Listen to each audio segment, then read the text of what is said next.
Dani Kollár je chvíľku vonku z lochu a už s Kamenským rozširujú extrémne názory proti slobode slova. Poďme si vypočuť úryvok. V trestnom zákone som za to, aby tam bolo nie demonštratívne, čiže mohlo by byť nie. Taxatívne vymenované. Extremistický materiál a zoznam. Taká litera. To znamená taxatívne. To znamená, že nie, že ten človek sa môže pomýliť. Nie. Chcete mať 15 000 kníh, ktoré budú extremistické, nech tam sú. A tým pádom vieš, že to môže byť extremistický materiál.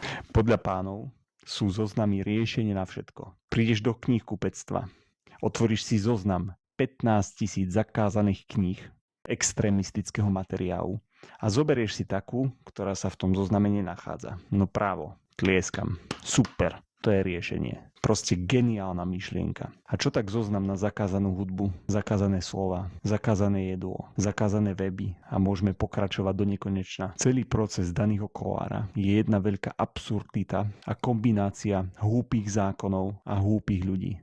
A riešenie nie je vytvárať ďalšie hlúpe zoznamy. Jediné riešenie je vytvárať zákony tak, aby tomu rozumel aj človek, ktorý nie je znalý práva. Tak poďme si najprv definovať, čo znamená sloboda slova a sloboda prejavu. V úplnej nahote. Sloboda slova končí tam, kde začína priama výzva na násilie alebo na organizovanie násilia. Toto je jediná definícia slobody slova, ktorá je založená na cnosti, ako je primeranosť, rozumnosť a spravodlivosť. Žiadna iná definícia nebude zachovávať tieto základné cnosti.